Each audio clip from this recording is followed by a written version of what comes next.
Back in the early 90s, Ford just didn't have a great reputation for building small cars. That all changed in 2000 with the introduction of the Ford Focus. It replaced the rather uninspiring and lackluster Escort in the lineup. Now the Focus was an instant hit and really helped Ford establish a strong foothold in a class dominated by Honda and Toyota.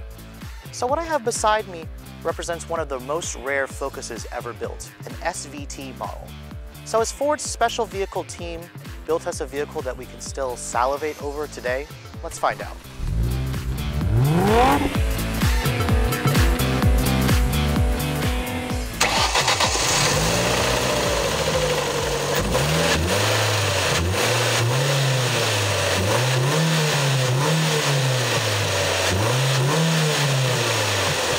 So for those of you who are familiar with the Ford brand, you'll know that the SVT version of the Focus is technically back today in the US as the Focus ST. However, the design department really used the SVT Focus as inspiration to figure out exactly what the strengths were of this vehicle and address some of the weaknesses. Now, a little bit of history about this generation Focus. It's the first model, or first generation of this vehicle in the United States. It was Ford's global car back then, and it's still a global car today for 2013. Now, the Focus was available in a sedan and a hatchback, just like it is today. There are several different trims. There's 3 different engines available. The least desirable engine was definitely the old 2-liter from the base Focus. I believe it was the ZX was the base model back then, something like that. The ZX4 and ZX5 were the top trims back then. Now, those 3 engines, the base engine was the 2-liter, 110 horsepower, 4-cylinder. Upgraded from then on was the ZTS's and the ZX4's 2-liter with 130 horsepower. Now the SVT Focus was designed to compete with the likes of the Honda Civic Si, the Volkswagen GTI. Those were the 2 main competitors back then. And it really helped to establish a kind of street cred performance pocket rocket name for Ford when this model came out. It's got a 2-liter, 170 horsepower version of the engines in the lesser Focuses. And then back then it was kind of a badass. It offered premium features that people in this class just didn't expect. You can see this one has these 17-inch wheels, which are larger than anything in the class back then. Honda, for example, on their Civic Si put 15-inch wheels on their car.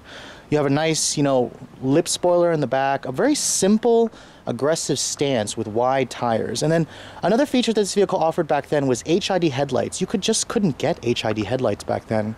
And even today, it's still a really rare car. People who, look for a Focus like this really go crazy when they find one. And this particular one is an 04 5-door. There was a 2 and a 5, there's a 2-door, or 3-door technically, and a 5-door. This is the last model year of the SVT Focus, and this particular example only has 34,000 miles on it. Now looking at the interior, you can see this is old Ford, and it shows in the interior as, Ford in the last 10 years has really made strides to, improve the quality and the materials in their vehicles. Now you can see this one does have the optional black Recaro seats. The ST offers Recaro seats, and I gotta tell you, I was really surprised to find them in this vehicle as well. They look great, they don't look old at all, and they really hug you in place just like the current ST. Now stepping inside, you do have somewhat of a decent step in height, and the seats are very narrow, just like the ST. Surprisingly, not as narrow as I remember. People who are I'm about 5'7", 160 pounds, and I fit perfectly in these seats. Here's the key for the vehicle. You can see a very old, ugly looking key, but this is 2004, what can you expect? SVT was known for several things. One of the things are those white gauges, the white face gauges. They also added the oil pressure and oil temperature gauge for this SVT model. You can see here, this one only comes with a 6-speed manual. Don't expect to find an automatic in the SVT version. You can hear it's got a pretty mean sounding exhaust. That is the factory stock exhaust for this vehicle, and it sounds pretty impressive even today by today's standards. Now, the driver window is only automatic down for auto up. Don't even expect to find it. These window switches look pretty awful to me. This whole car just kind of takes you back in time. This is really old Ford. You can see in terms of the dash, this is not very special. It's surprising to me because I remember back then a lot of critics said the Focus SVT had a really nice interior. I just don't see that. You have hard touch materials on the dash. This is an old car. I can't really expect much. Fit and finish is rather crude. You can see very large gaps. The panels don't really fit together properly. This radio head unit just looks cheap to me. The climate control switches, okay. They get the job done. overall, the interior of this vehicle is not its strong suit. It's all hard plastic materials. The steering wheel, on the other hand, while kind of ugly to look at, is nice. It's got big bolstering extensions, perforated leather wrapped. The door panels, surprisingly, are soft touch plastic. It's got a kind of a graining material that I've seen on older Toyotas. Not bad. You have your power door locks. It is slightly padded here, but it's not leather stitched or anything like that. Looking at the center console here, you can see it's got a very nice short throw shifter. Actually, I take that back. It's somewhat long throws, but the shifter has a really good feel to it. It kind of feels just like an ST, and I like the shifter in the ST. It's very nice. I've definitely used, you know, worse shifters than this, and this is pretty good. Cup holders available in this vehicle, and you have your little parking brake here. This vehicle did come with traction control back then, and then you can see here, heated seats. That was one of the premium features that you can get back then, as well as a sunroof. You just couldn't get these features, you know, in a Civic Si.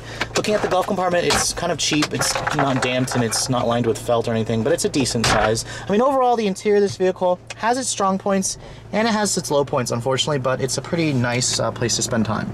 Now, the back seat of the Ford Focus for this generation wasn't all that impressive, and it still shows for this model. Actually, you know, the floor is pretty nice and low, I must admit.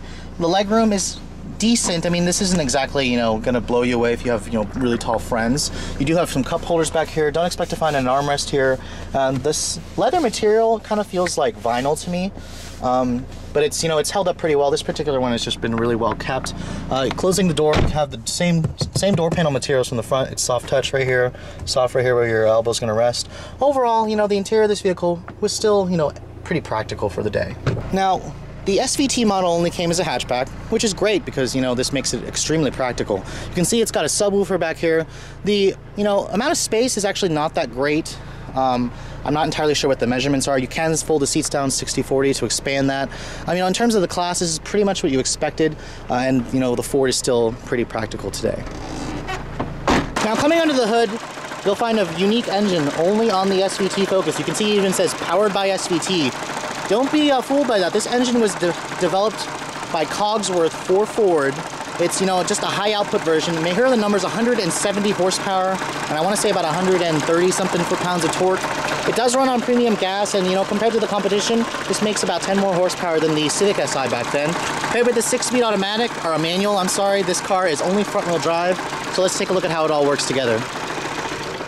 Now, this special version of the Focus was only in production from 2002 to 2004. So let's take a look at how this rare model drives, shall we?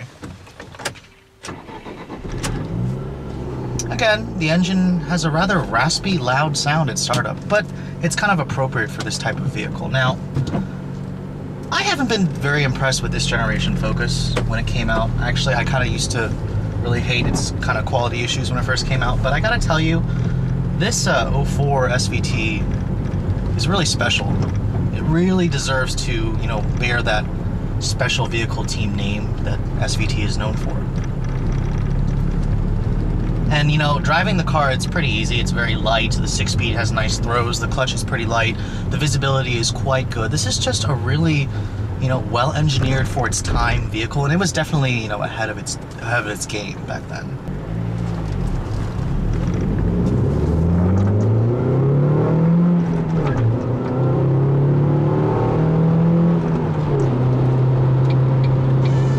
Now, 170 horsepower really was, you know, kind of norm for the class back then. And this is surprisingly peppy. It definitely doesn't have the kind of forcefulness that the ST has, definitely, but you can't really compare the two. They're separated by 10 years of, you know, new technology and development. But I gotta tell you, this is a really fun car for what it is. And this car definitely feels quicker than the 2002 Honda Civic Si for its time back then.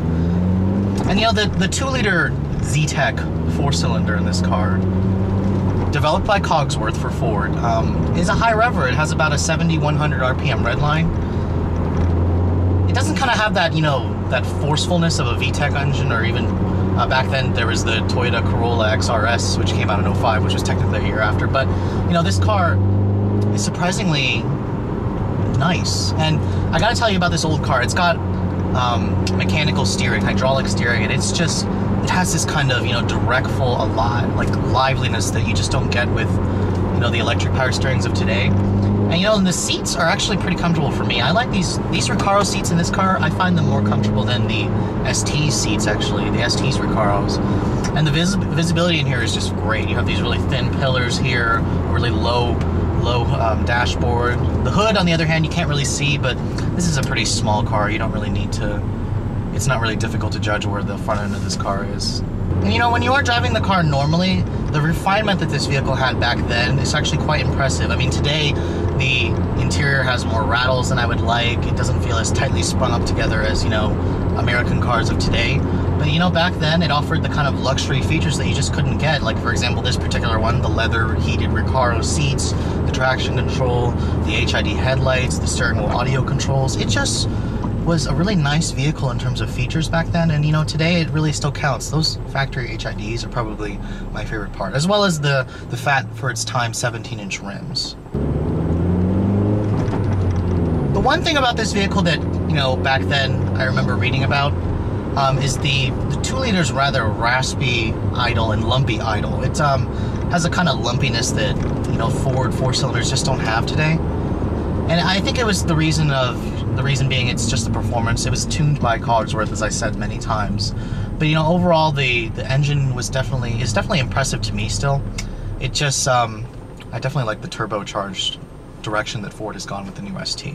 And you know, for such a short production run, it's kind of a shame because this vehicle really did have a lot of strong suits against it compared to, you know, it's basically its 2 main competitors, the Civic Si and the GTI back then. The GTI was kind of the very dated MK4 at the time, and while the Focus SVT was dated in its own way, it has some sort of, you know, uniqueness to it that this Focus just gave you, and it's just a really fun car. Now, U-turns in the vehicle are pretty good. This is a small car. It does have somewhat of a tighter turning radius, surprisingly. And you can still chirp second, surprisingly. It's cool. It's got good power. This thing is pretty fun, I must admit, but really it's the handling. This car has just a live steering, and it just feels tight and just well on the track. This vehicle would probably be really great on the track. But anyways, I hope you guys have enjoyed my overview of this really rare SVT Focus. If you guys are looking for one like this, good luck finding one. This particular one, only, like I said, only has 34,000 miles on it. It's a rare 5-door. But I hope you guys have enjoyed my overview of the first generation SVT Focus. Thanks for watching. I'll catch you guys later.